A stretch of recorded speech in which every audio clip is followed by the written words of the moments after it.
بەناوی خوای گەورە و میهرەبان بەڕێزان و خۆشەویستان لە پرۆژەی بڕیارەکانم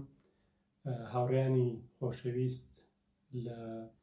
تەواوی ئەو گروپانە یان ئەو دۆستانەی کە ئەم بابەتە شێر ئەەکەن و ئەوانەشی کە دواتر ئەمان بینن لە ڕێگەی فەیسبوک یان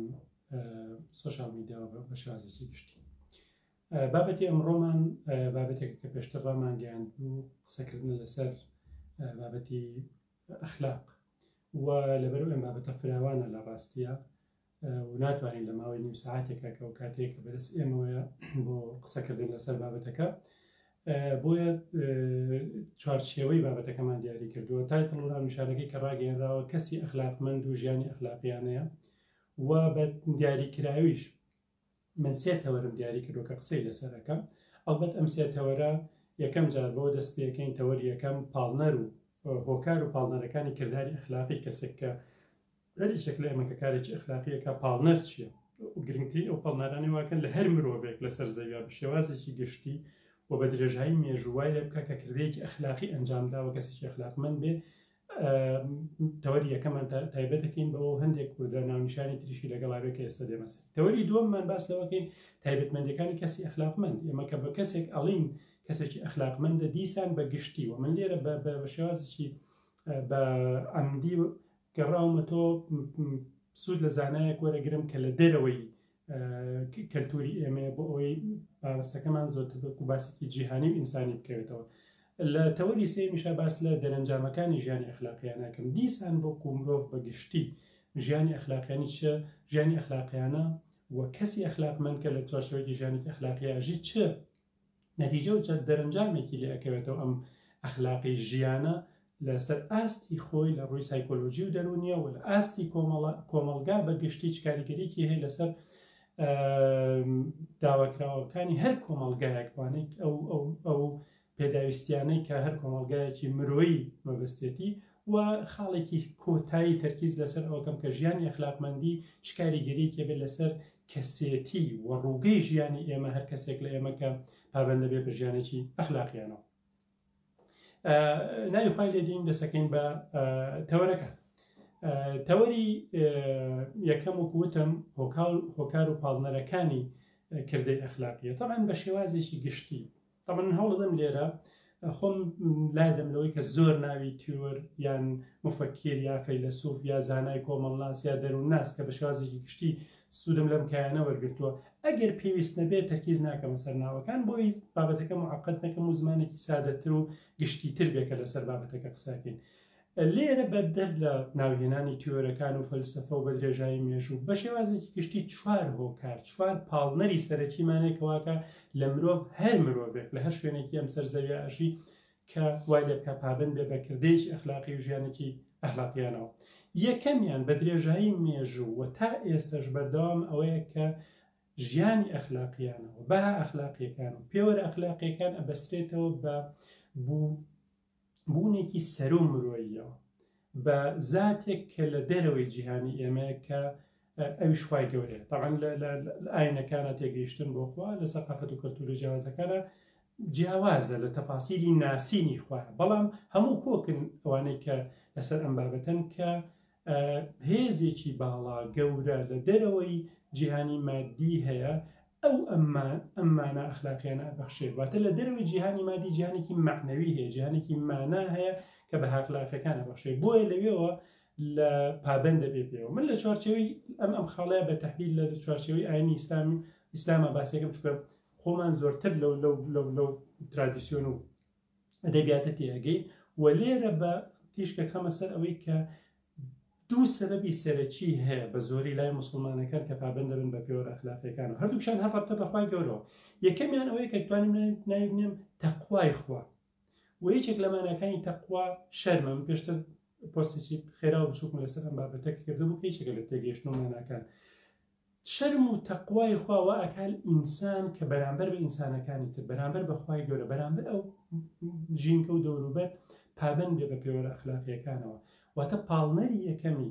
مسلمان ژیان کەسێکی مسلمانەوەی کە شەرمکردنە لەخوا شەرمکردن لەخوایە کە دروستی کردو شەرمکردن لەخوایە کە نیعمەتەکانی پێبەخشیوە شەرمکردن لەخوایە کە ئەگەر ئەم بە شێوازێکی نائەخلاقیانە مامەڵە بکات لەگەڵ بۆ نمونە ئینسانەکانی کە جۆرێکە لە خیانەتی ئەمانەت بەرامبەر بەخوای گەورە. سەبەبی دووەم کە بەشێکی زۆری مسلمانەکان هاوشانی ئەمە ترس و خەشیەتە لە خوای گەورە. یعنی ئەمە پێچەوانەی خاڵی یەکەم نییە، بەڵام زۆر جار ئینسان لە ڕووی تەرغیب و تەرهیبەوە، ترساندن و چاوەڕوانی پاداشتەوە، ترس لە خوا، ترس لە ڕۆژی دوایی، ترس لە محاسبەی خوا کە ئینسان مافی کەسێک تر ئەخوا بۆ نمونە، و لێرەیە بابەتی ترس دێتە پێشەوە و بە تایبەت ئەو بەشەی کە پەیوەندی بە ڕۆژی دواییەوە هەیە و بە درێژایی مێژوو هەبوو. زۆر جار کەسەکان پرسیاری لێکی حرام ناخوات، دەست درێژی ناکە، خیانەت ناکە ئیلا ئاخری لەو مانانەی کە هەماناڵێ چونکە ڕۆژێک هەیە بۆ لێپرسینەوە، جیهانێکی تر هەیە، ژیانێکی تر هەیە. ئەمە هۆکاری یەکەم کە بە شێوازێکی گشتی باسم کرد. هۆکار و پاڵنەری دووهەم بۆ ژیانی ئەخلاقمەندانە بریتە لە عەقڵ و وێژدانی مرۆیی، هەردووچیان لەلایەک عەقڵ لەلایەک وێژدانی مرۆیی. تاقا ئەمە بۆ چوونی جیاوازە هەوڵمدا بێت بۆ کۆیان کەمەوە. ئەمە دیسان هۆکارێکی ناوە چییە؟ مرۆڤەکان بە شێوازێکی گشتی بە حکمی ئەوەی کە عەقڵمەندین ئێمە و بە ئەزموونی عەقڵی ئەگەینە ئەو ئەنجامانەی کە پابەندبوون بە ژیانی ئەخلاقیەوە سوودی خۆمان و سوودی خەڵکی تریشی تایە، و بەو پێوەرە ئەخلاق عەقڵیانە ئەگەینە ئەوەی کە ئێمە وەکو مرۆڤ، وەکو جۆری مرۆڤ، وەکو جیاوازیمان لە بوونەوەرەکانی کە پابەند دەبین بە پێوەرە ئەخلاقیەکان و بۆی ژیانێکی مرۆڤانە بژین، شایەن بە مرۆڤ بژین.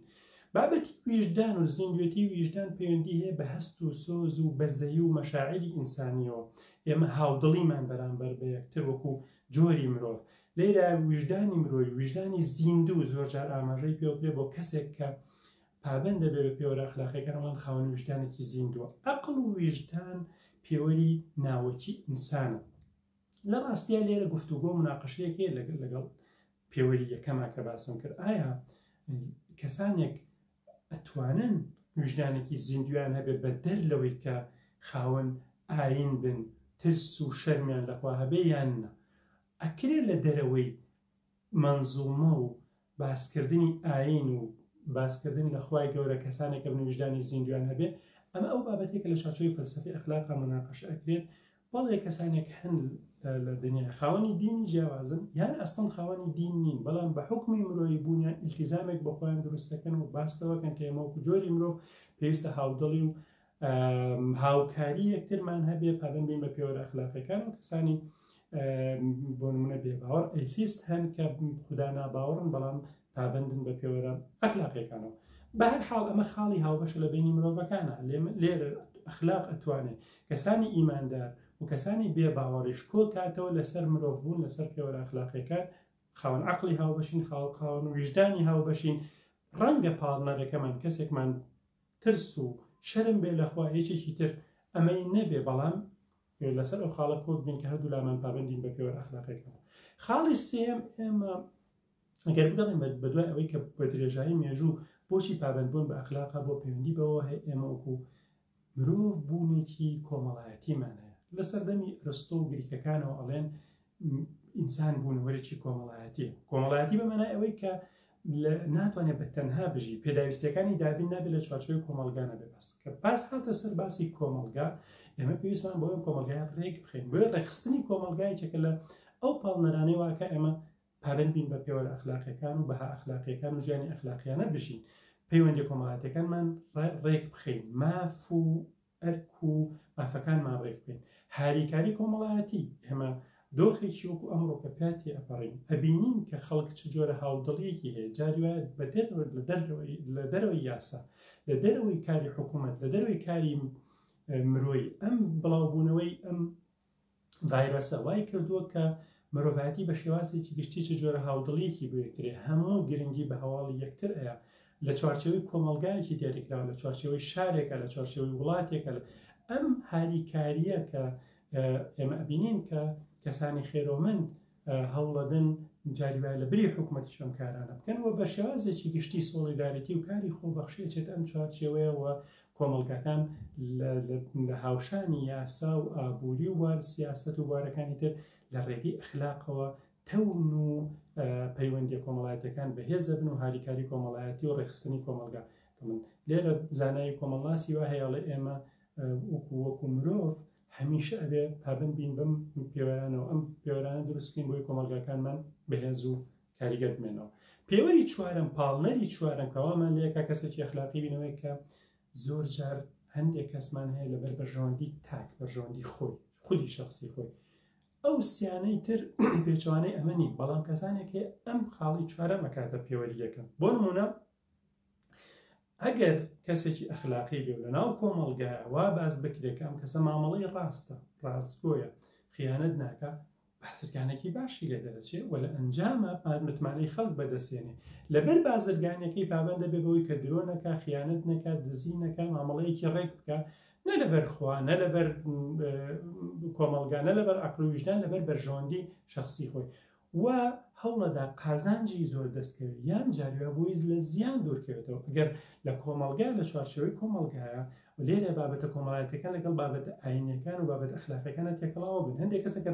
خاوەن سومعە و ناوبانجێکی کۆمەڵایەتی خراپ بێ کە بڵێن پابند نیە بۆ نمونە باس لە فەزیلەیەکی ئەخلاقی وەکو ڕازگۆیی بکەین لە بەرامبەری ڕەزیلەتێکی ئەخلاقی وەکو درۆکردنە کەسێک بە درۆزن ناسرا زەرەری لێیە بۆیە ئەگەر بە تەواوەتیش بابەتی باوەڕی بە منە بێ لەبەر بەرژەوەندەکانی پەیوەندە بێت کاتێمە چوار پێوەری پاڵنەری سەرەکیمان هەیە ناچمە وردەکاری تەمان بۆ چۆنی تر هەیە لە کاتێکی ئەوە ناتوانین تیشک بخەینە سەر هەمووی خودا عەقڵ و وجدان کۆمەڵگا لەگەڵ تاک ئەگەڕێمەوە سەر ئەم خاڵە ڕەبتەکەینەوە بە سلایدەکانی تر دواتر کە هەمان ئەچم بۆ ناونیشانێکی تر بۆ تەواوکردنی ئەم بابەتە ئەویشەوەی ئێمە باش زانیمانەوە پاڵنەرەکانن بەڵام بە کام کردار بە شێوازێکی گشتی ئەڵەن کردارێکی ئەخلاقی من لێرە زۆر لەسەر ئەمە ناوەستم چکەم بابەتە ئێمە ساڵی پار کۆنفرانسێک هەبوو ڕێکراوی هێژان بۆ فکر و معنەوێت پێسا بوو باس لە تیوەرە سەرەکیەکانی ئەخلاقیەک لە تەوەرەکانی کۆنفرانسەکە قسەی زۆر لەسەر کرا بەڵام لێرە تەنها بۆ بیرخستنەوە ئێمە سێ بۆ چوون سێ قوتابخانەی سەرەکیمانێت ئەمە قوتابخانەکان زۆرترن بەڵام سیانی سەرەکیمانێک کە بۆ ناسینەوەی کردارێکی ئەخلاقی سێ بۆ چوونمانە یەکەمیان ئەڵێ تیۆری ئەرکگەراییمان هەیە وەسیفەگەرایی دیۆنتۆلۆژی بە تایبەت بەسراوە بە فیلسوفی ناوداری ئەڵمانی کانتەوە کە ئەڵەیە ئینسان بۆیە پابند دەبێت تەرکیز لەسەر خودی کارەکە خودی کردارەکانی ئینسانەکە و ئەڵێ ئینسان بۆیە پابند دەبێت بە عەفوەن کرداری ئەخلاقی ئەو کردارەیە کە ئینسان پێوە پابند دەبێت وەکو ئەرکێک وەکو واجبێکی مرۆیی ئەو وەکو ئینسانێک بێت پابند بۆ نمونە ئێمە پابند بین بە ڕازگۆیی و لە بەرەوەی مرۆڤین لەگەڵ واجبێکمانەکە واجبێکی مرۆیمانەکە پابند نەبین بە ڕازگۆییەوە لە هیچ بارودۆخێکە نابێت دەستی لێوەرگرین. تیۆری دووەم بەگشتی تیۆری فەزیلەتگەراییمان هەیە ئەمەیان تەرکیز لەسەر بکەری ئەخلاقیەکە ئەگەر یەکەمیان خودی کردارەکە بێت ڕازگۆیی یان درۆکردن بۆ نمونە دەستپاچی یان دزیکردن ئەمەیان باس لە بکەرەکات ئەو کەسەی بەکردارەکە هەڵسی ئێمە مرۆڤ ئەم تیۆرە لە ئەرستۆ سەرچاوە ئەگرێت وتە ئێسش بەردەوام و ئەم تیۆرە خوێندنەوەی نوێشی بۆ کراوە لە کۆتاییەکانی سەدەی بیستە ئەمە تەرکیزی لەسەر وڵ ئێمە گرنگە تەرکیزمان لەسەر خودی بکەر ئەخلاقی بێت ئەو کەسەی کە کارە ئەخلاقیەکان ئەنجامەدا نیەتەکانی مەبەستی ئەو پەروەردەی کە تێپەڕیوە بە شێوازێک کەسێک ئەگەر کەسێکی ساڵح چاک ئەخلاقمەند بوو هەمیشە کارەکان لە چوارچێوەی ئەوە لێکردێنەوە کەسێکی ئەخلاقی. سێم تیۆری ئەنجامگەراییە لەبەری خودی کردارەکە یان پاڵنەرەکان و مۆتیڤەکان و بکەری ئەخلاقی باس لە ئەنجامەکە کارێک ئەخلاقیە لێرە کە ئەنجامێکی باشی هەبێ هاوکێشەیەکمان بۆ کە هاوکێشەی قازانج و زیان کاری ئەخلاقی ئەو کارەیە کە زۆرترین قازانج بۆ زۆرترین ژمارەی خەڵک یان گەورەترین قازانج بۆ زۆرترین ژمارەی خەڵک دابین بکە کە تیۆری سوودگەرایی کە لە خۆر ئاوایە زۆر باوە ئەمڕۆ تەرکیز لەسەر ئەم بابەتەکە بۆ تەواوکردنی ئەم تەوەرە ئەم ڕوونکردنەوەی ئێمە باسمان کرد کە چوار پاڵنەری سەرەکیمانەیە خودا ویژدان کۆمەڵگا تاک و لە بەرامبەرە سێ ڕوانینی جیاواز هەیە ئایا ئێمە کرداری ئەخلاقی تەرکیز لەسەر خودی کارەکەکەینواتە ئەرکی ئەخلاقی ئەمە یا فەزیلەتی ئەخلاقیە ئەنجامەکان ئەوەی کە گرنگە بەلای منەوە ئەم دوانە چی لێ ئەکەوێتەوە لە کۆمەڵگایە مرۆڤەکان بە شێوازێکی گشتی لە بابەت ئەخلاقیەکانە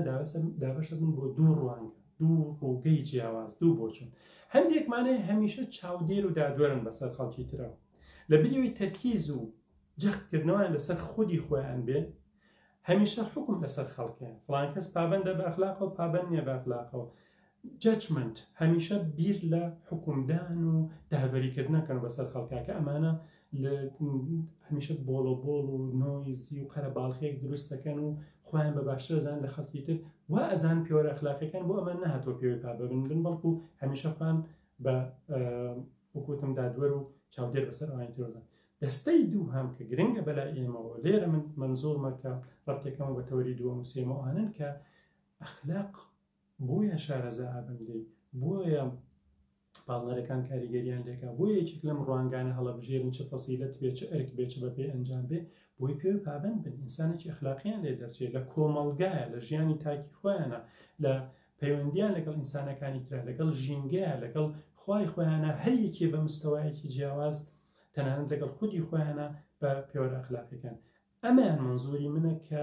باسکردن لە پاڵنەرەکانی ئەخلاق و تێوەرەکانی ئەخلاق بێ ئەومان لێ دروستکە ئێمە چۆ ئەمە بە من چی ئەم بابەتە چۆن لە منە ڕەنگەداتەوە بۆیە گرنگە بابەتی ئەخلاق تەنها بۆ قسەکردن نەبێ بەڵکو تەنها بۆ شارەزاییش نەبێ بۆ ئەوەیە من وەکو مرۆڤێک پێوی پابند بن کەسانێکمانێک کەسی ئەخلاقین لە کۆمەڵگایە کاری جوانەکەن فەزیلەتی جوانە دەب هیچ چیش لە تیۆرەکان نازانن ئەسڵەن کارێکشان بە تیۆرەکانی ئەخلاقەوە نیە ئەم قسە تیۆریانەیش من یەکەم هیچ خەبەرێکیان لێ نییە بەڵام کەسانێکن من ئەتوانم بە نمونە بیانهێنمەوە و شانازی بەبوونیانەوە بکەم لە کۆمەڵگایە بۆیە مەبەست ئەوەیە کە کەسانێکمانە بێ بۆم کاراست بچمە سەر تەوەری دووەم بۆی لەسەر مە زۆر نۆس کە ئەساسی بابەتەکەمان داڕشت. تەوەری دووەم باشە بەو شێوازەی باسمان کە تایبەتمەندەکانی کەسی ئەخلاقمەند چییە و چییە کەسێکی ئەخلاقیە. من لێرە ڕوانگەی کۆمەڵناسێک دێنمەوە گەلەوەی پێشوە تەرکیزم لەسەر فەلسەفە و ئاین زۆرتر بێ لەم تەورات کۆمەڵناسی ناوبانگ ئەمیل دۆرکایمێنمەوە کە چوار ڕۆحیەت چوار خەسڵەتی داناوە بۆ عەفوەن سێ خەسڵەتی سەرەکی داناوە بۆ کەسی ئەخلاقی کە ئەڵێ کەسی ئەخلاقی بەم سێیانە ئەناسرێتەوە و ئەمیل دۆرکایم لە کەلتورێکی غێری کەلتوری ئەمە لە جیهانی ئەوروپایە و لە ئاینێکی غێری ئەمێ وە کەسێکی شەبەوە ناناسراوە کەسێکی ئایندار بێ بەمانای پابەندبوون بە ئاینەوە کۆمەڵناسێکی بە شێوازێکی زانستی بەدەر لە پێوەرە دینەکان قسەکە بەڵام تەماشاکە کە چۆن خاڵی هاوبەشە کەوتم خاڵی هاوبەشمانێ ناوە لە بینی کەسێک کە باوەڕدار بێ بە باوەڕ بێتوان لەسەرم خاڵانە کۆک بین. یەکەمێن ئەڵێ کەسی ئەخلاقمەند کەسێکە خاوەن زەوابتە دیسیپلینی هەیە. من وشەیەکی کوردیم بەکارێ ناو بەندوبەست کەسێکە کە هەرچی توانی ئەنجامی نادا. ئێستا دێمە سەری ئەمە خەڵکی کەسێکە خاوەن زەوابتە دیسیپلینی هەیە لە ژیانی خۆیان. صفەتی دووەم ئەوەیە کە لە کەسی ئەخلاقمەند ڕۆحیەتی هاودڵی ئەتاچمنت خۆبەستنەوەی هەیە بە هاو ڕەگەزەکانی و هاوڕەچەڵەکەکانی و مرۆڤەکانی ترەوە. من ناو ئەوان دۆستە هەمیشە تەرکیزی لەسەر خودسەنتەر نییە مەسلحەتەکانی خۆی بەڵکو حساب بۆ ئەوانی تریشەکە بەرژەوەندەکانی خۆی لەگەڵ بەرژەوەندەکانی مرۆڤەکانی ترە هاو نیشتمانیەکانی هاوشاریەکانی هاونەتەوەکانی هاو مرۆڤەکانی خۆی. خاڵی سێم و سیفەتی سێم کامیل دۆرکایم ئاماژەی پێکاڵێ کەسێکی خودفەرمانە سێڵ دیتەرمینیشنی هەیە یان هەندێک کەس ئەڵێن ئۆتۆنۆمەسە کەسێکی سەربەخۆیە لە بڕیاردانە بۆیە پابەندە بێ بە ئەخلاقەوە لەبەر بڕیارێکی ناوەکی خۆی بڕیارەدا نەک لە ترسێک لە دەرەوە لەسەر لەبەر یاسا لەبەر فەرمانی باوکم لەبەر خێڵەکەم لەبەر شتێکی کرد نا پابەندبوون بە ئەخلاقەوە لە ناخەوە سەرچاوەگرێ بۆ دەرەوە لەسەر هەریچێ لەم خاڵانە شتێک ئەوەستم بۆ ڕوونکردنەوەی زیاترە. سیفەتی یەکەم کە باسمان لە بەندوبەست و زەوابت کرد بیرمەندی ئێرانی مستەفا مەلەکیان کە لەم بابەتانە من زۆر لێی سوودمەند بووم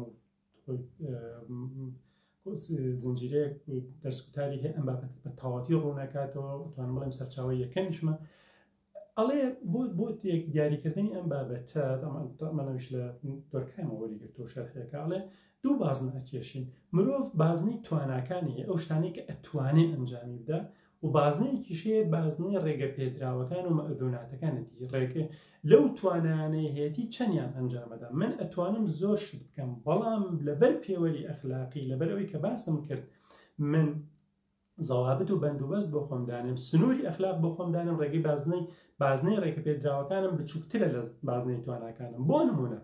ئەو کەسەی کە هەر کەسێک لە ئێمە بازنەی تواناکانی لە ڕووی ئابووری لە ڕووی هێز و دەسەڵات لە ڕووی کۆمەڵایەتی و فراوانە بۆ نمونە دەتوانێت کەسێک کە دەوڵەمەند دەتوانێت قۆڕخکردن بکە بارودۆخێکی وەکو ئەمڕۆ ئەک خەڵکەیە پێداویستە پزیشکەکانی پێویستە ئەگەر کەسێک سەرمایه‌دار بێ ئەم شتانەی لابێت لە ڕێگەی قۆڕخکردنەوە توانێت قازانجێکی زۆری دەست پێ کاتە توانای هەیە توانەکانی بەکارێن توانێت قۆڕخکاری بکە بۆی دەوڵەمەند بێ هێز و دەسەڵات کەسێک لە سوڵتایە قووەتی هەیە هێزی هەیە ملهوڕیەکە خەڵکانی تر دەسەڵاتی خۆی ئەسەپێنێ بەسەر خەڵکانی تر توغیان ئەەکە ستەمکاری ئەەکە توانای هەیە و کارەکە لە ڕووی کۆمەڵایەتی و کەسانێک هەیە خاوەن هێز و ناوبانجی کۆمەڵایەتین خاوەن خێڵن خاوەن بنەماڵی گەورن خاوەن نفوزی کۆمەڵایەتین بە هەر سەبەبێکە بێ پێی کۆمەلگاکان دێت دەست درێژێ کاتە سەر خەڵکی تر ئەمە تواناکانی مرۆڤەکە ئینسانێکم توانانەی بێ ئەتوانێت ئەم کارانە بکە بەڵام کەسی ئەخلاقمەند لە بەرامبەرە دائیرەی ڕێگە پێدراوەکانی هەیە نا لەبەر پێوەری ئەخلاقی لەبەر ئەخلاقمەندی ئەوانە ناکە لە بەرامبەرە چیەکە ئەو شتە ڕاستە ئەنجامی ئەدات ئەو شتەی کە چاکە ئەنجامی ئەدات ئەو شتەی کە چێژی خۆی ئەنجامی ئەدات واتە بازنەی توانەکان بچووکەکەتەوە بۆ ڕێگە پێدراوەکان لە چوارچێوەی قیەم و بەها ئەخلاقیەکان و پێوەرە ئەخلاقیەکانە بۆ نمونە لە بری قۆڕخکاری بەخشین ئەەکە ئەبینین لەمڕۆیە لە بەرامبەر کەسانێکی کەم کە قۆڕخکاریەکەن لە کۆمەلگای ئەمە چەندین سەرمایه‌داری بەخشندەمان هەیە کە سەرمایەکانە نەخەنە خزمەتی هاونیشتمانی و هاوشاری و هاونەتەوەکان و تەواوی مرۆڤایەتیشەوە لە بری خۆسەپاندن و هێز و دەسەڵات گفتوگۆەکەن کەینە خاڵی هاوبەش بەڕێوەبردننی کۆمەلگا بە شێوازێک ئەمڕۆ هێزی لای سوێنی لای کەسێکی ترە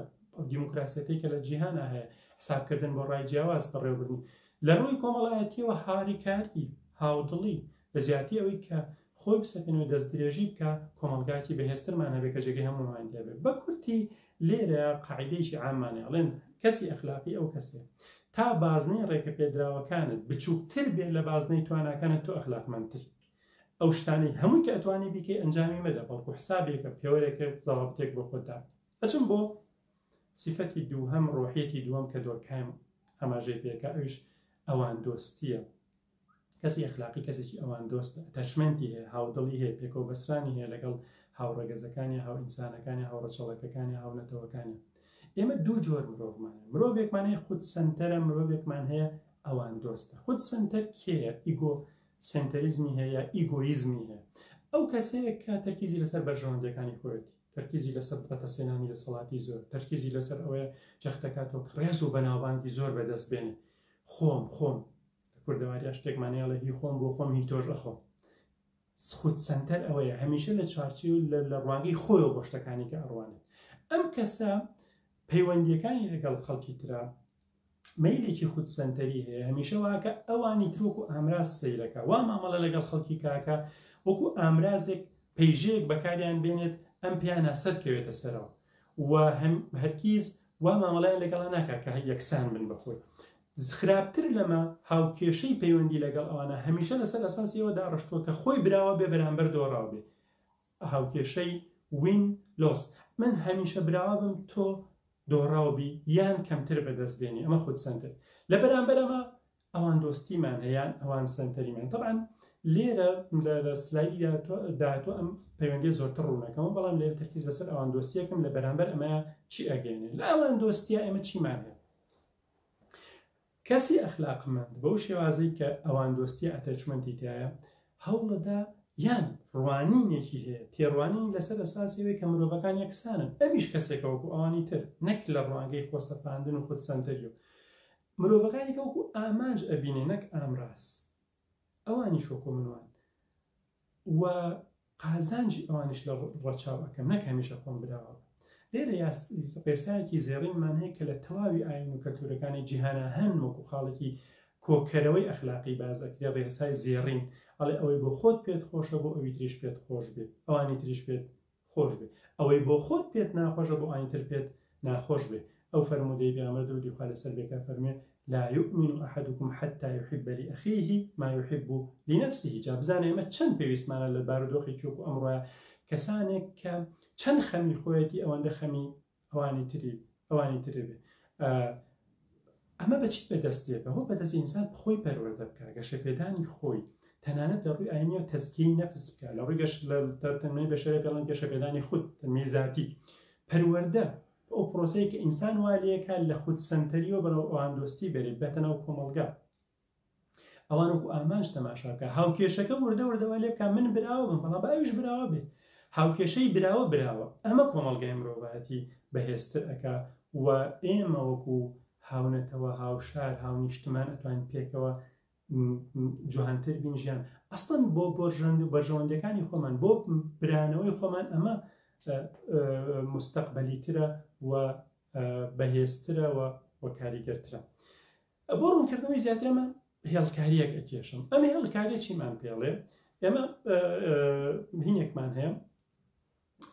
دوو هێڵی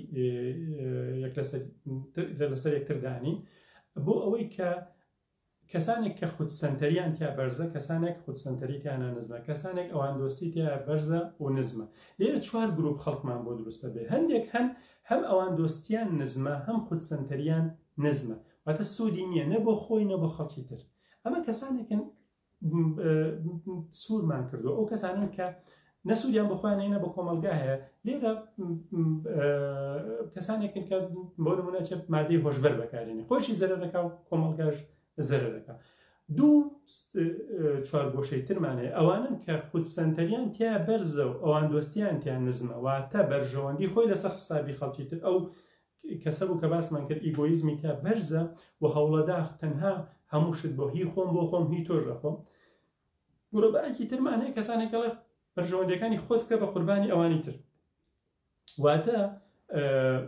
خۆت و خاو خێزان و بەرژەوەندەکانی خۆت هەمیشە خزمەتی خەڵکە کە ئەمە واقعی نییە ڕوئیەکی میسالیە لەوانەیە کەسانێکی کەم بتوانن لە ناو مرۆڤایەتیەوە بکەن بەڵام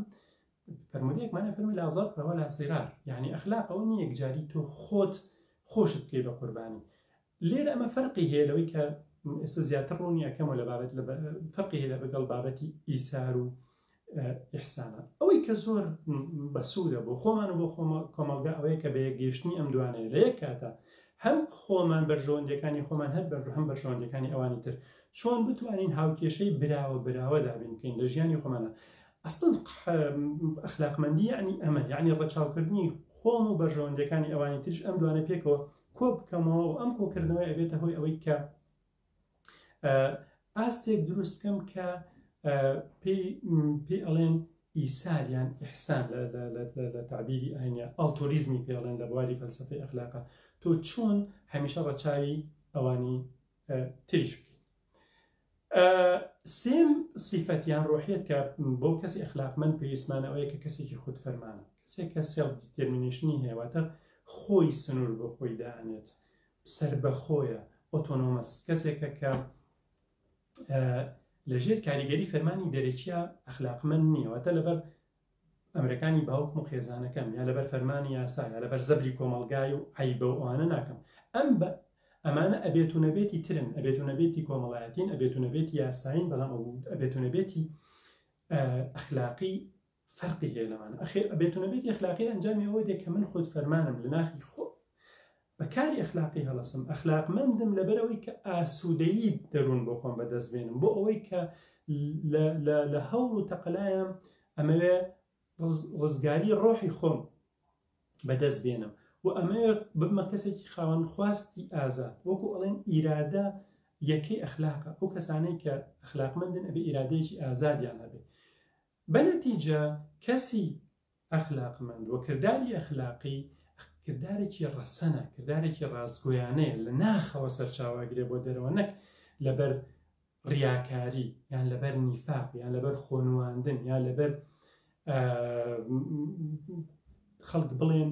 باشە وایکە نا شتێکی ڕەسەن شتێکی ڕاستگۆیانەیە و ئەمە تەسەنوعیان ناکرێت کەسێک بە تەزویر ناتوانێت بڵێ بە کەسێکی ئەخلاقی بۆیە کەسی ئەخلاقی ڕەسەن دەکرد کەسی منافق دوور لە ڕووی گوێگران ئەو فەرقەکەیەتی کە کەسی ئەخلاقمەند کەسێکی ڕەسەن و خاوەن ئەخلاقێکی بەردەوام ئێمە سەر تەوەری سێم و کۆتایی کە ژیانی ئەخلاقی چیمان پێبەخشێ دەرەنجامەکانی ژیانی ئەخلاقی بەخێرایی باس لە گرنگترین سوودەکانێکم ئێمە سێ سوودی سەرەکی ئاماژە پێەکەم لێرە یەکەمیان ئەوەیە کە دابینکردنی پێداویستیە دەرونیەکانە ژیانی ئەخلاقیان ناتوانێت پێداویستە دەرونیەکان ئێمە وەکو مرۆڤ پێداویستە دەرونی قوڵەکانمان بۆ دابین کە لە ڕێگەی پەروەردەی ئەخلاقی و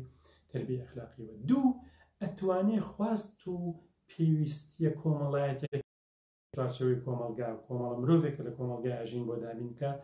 سێیەم لەمانە گرنگتر گۆڕانکاریەک بۆ ژیانی من دێنێتەکایەوە، ڕووگەیەکم پێبەخشێت، تەحەولێک گۆڕانکاریەک لە ژیانمان دروستەکە کە ئاراستەی ژیانی من ئەگۆڕێت. بەردەوامبوون لەسەر پێوەرە ئەخلاقیەکان، پابندبوون ئەخلاقیەکان ئەمکا بە مرۆڤێکی تر وەکو مەولەوی فەرمێت دووبارە لەدایکبوونەوەیکی تر پێبەخشێت. پێداویستە دەرونیەکان بە خێرایی ئاماژە پێ بکەم ژیانی ئەخلاقمەندی کە تۆ کەسێکی بی بەو سێ سیفەتەی کە پێشتر باسم کرد، خاوەن زەوابەتی بوو، دیسپلینیت، ئەوان دۆستی و ئەخلاقەکان لە ناخی خۆتەوە سەرچاوە ئەگرێت، ڕەسەنن. هەمیشە کەسێکی کاتێک کارێکی ئەخلاقی ئەنجامەدەی بۆ کەسێکی تر هەست بە ئارامیەکی، ئارامیەکی دەرونی لا دروستە بێت. و ئەمە تاقیکراوەوە لە توێژینەوەکان ئەو کەسانی کە کارێکی خۆبەخشی ئەکەن لە دوای ئەنجامدانی هەست بە ئارامیەکی دەرونی باش ئەکەن. دوو ئومێد هەمیشە لە ژیانیانە هەیە، کەسانێکن بۆ خۆیان و بۆ خەڵکی تریش ئومێد ئەبەخشنەوە، بەڵام ئەم ئومێدە لە ژیانی خۆیانە زۆرتر، چونکە هەمیشە سوود و قازانجیان هەیە، ئەبەخشن بە خەڵکی تر. بۆیە کەسانێکی ئومێد بەخشن و خاوەن ئومێدیشن لە ژیانی خۆیانە. ئەم دوانە پێکەوە شادی دەرونی بۆ دروستەکە. جاری وایە ئەبەخشێت، ماڵی بەخشیوە، کە ماڵ و بەخشیوە تۆ لە ڕاستیاگەر حسابێکی پارە بکەی پارەکەت کەمی کردووە، بەڵام شادیەکی دەرونی هەیە کە نایگۆڕێتەوە بە سەرمایەکە. و ئەمە لە تەواوی ئاینەکان و کەلتورەکان ئەوانەی کە کاری خێرخوازی یان خۆبەخشی ڤۆڵنتەریەکەن ئەم باس لەم تەجروبانەکەن. چوار کە ئەمانەت هەبوو، ڕەزامەندی ناوەچیت بۆ دروستە بێ، وەکو ئینسانێک ڕەزامەند دەبی لە خۆت خاوەن شخصیت و کەسێتێکی بەهێز ئەبی. و ئەمانبا بۆ پێنجەم کە هەفتەی ڕابردووە بابەتێکمە بۆ بەنامشانی مانای ژیان. ئەمە واد لێکە مانایەک بە ژیان تەبەخشی، بەهایەک لە ژیان تا هەیە، ئامانجێک لە ژیان تا هەیە، و ئەبیتە کەسێک کە هەمیشە خاوەن مانایەکی لە ژیانی خۆتا بۆ درێژایی ژیانە سوودی لەوەرەگری. خاڵی دووهەم بریتە لە دابینکردنی پێداویستە کۆمەڵایەتەکان. هەر کۆمەلگایەک بە گشتی 5 پێداویستی سەرەکی هەیە. ژیانی ئەخلاقیانە یارمەتیدەرە بۆ ئەوەی ئەم 5 لە برەوا بێت زیاتر. بەبێ ئەخلاق ئەمانە لاوااسترە بن. ژیانی ئەخلاقیانە زیاتر برەویان پێدا. تەڵام من ناڵێم لێرە ژیانی ئەخلاقیانە ئەمانە تەسیسەکە دروستیانەکە، بەڵکو ژیانی ئەخلاقمەندانە ئەم پێداویستیانە جێگیرتر ئەکا و بەهێزتریانەکە. یەکەمیان بریتە لە سیستەم. لە هەر کۆمەلگایەک پێویستمان بەوەی سیستمێک هەبێت بۆ ڕێخستنی کۆمەڵایەتی. پابندبوونی ئەخلاقی واگە کە کۆمەلگاکمان بەهێزتر بێت، تۆکمەتر بێت، سیستمی کۆمەڵایەتی تیا بەهێزتر بێت. لەم بارودۆخا ببینە پابندبوونی ئەخلاقی واگە کە دەست نەبی بۆ شتێک ئەگەر پێویستیشی بەکەی خۆت نییە. خەڵک داوایان لێکەین لە ڕووی ئاینیەوە، لە ڕووی نەتەوەییەوە، لە ڕووی ئەخلاقیەوە پابند بن بە ڕێنمایەکانەوە. شەرمکردن زۆرترە لەوەی کە لە تەنها لە سزا بترسێت. دوو ئەمن و ئاسایش. هەموو کۆمەلگایەک حاجەتی بەمە هەیە، کۆمەلگایەکی ئارام و ئاسایش بێت. کەسە ئەخلاقیەکان دابینکەری ئەمن و ئاسایشن، هەم بۆ دەرونی خۆیان هەم بۆ خەڵکی تر، دەستدرێژی ناکەن وە کەسانێک کە دەتوانن هاوسۆزی و هاودڵی کۆمەڵایەتیان هەبێت. سێ خۆشگوزەرانی. ژیانی مرۆییانە بە کەرامەتەوە. خۆشگوزەرانی ئەوەیە کە تۆ کەسی ئەخلاقی لە ڕێگەی بەخشینەوە، لە ڕێگەی هاوکاریەوە، لە ڕێگەی نەبوونی زەرەرەوە بۆ کەسانی تروا کە کۆمەلگاکە ئاسی خۆشگوزەرانی تیا بەهێزتر بێت. چوارەم دادگەری عەدالەتە. ئەخلاق یارمەتیدەرێکی باشی بابەتی ئەخلاقی بەتایبەت دادگەری کۆمەڵایەتی. و ئەمەشی گەلە پێداویستە کۆمەڵایەتەکانی هەر کۆمەلگایەک. پێنجەم و کۆتایی بابەتی ئازادیە. ئازادی ئەڵێن پیادەکردنی گەوهەری مرۆڤ بوونە. ئێمە لە ڕێگەی ئەخلاقەوە فێرە بین سوودمەند بین بە ئازادی خۆمان، ڕێز لە ئازادی ئەوانی ترش بکرین، دەستدرێژی نەکەین. و ژیانی ئازادانە ژیانی ئەخلاقیانە، ژیانی ئەخلاقیانە ژیانی ئازادانەیە. لە کۆمەلگای ستەمکارە پابندبوون ئەخلاقیەکانیش یان ڕیا و تەزویرن یان ڕاستگۆ نین. سێم و کۆتایی بریتە لە ژیانی ئەخلاقی چی بێمە بەخشێ گۆڕانکاریمان بێبەخشێ، ڕووگەمان لە ژیانە ئەگۆڕێ. و ئەمە هیچی کەمتر نییە لە دوانەکەی تر بگرەوە ئەکا. ئەمە ئەو کەسانی کە لەبەر هەر پاڵنەرێک لەو 4 پاڵنەرێش کە سەرەتا باسم کرد وایە لێکە کەسانێکی دیارن لە کۆمەڵگای ئەناسیتەوە، و کەسانێکن ژیانێکیان هەیە بۆ خۆیان چێژی لێ بینن گۆڕانکاری لە ژیانیانە دروستە بێت. گۆڕانکاری ڕۆحی ناوەچیتیانە دروستە بێت لە بیرکردنەوە و زیهن و فکریانە، لە هەست و سۆز و مەشاعیریانە، لە ئیرادە و بڕیاردانیانە لە ڕەفتاریانە چ گفتار و چ کرداریان لەگەڵ خەڵکانی تر مرۆڤێک دروستە بێ کە بە هەموو ئەمانە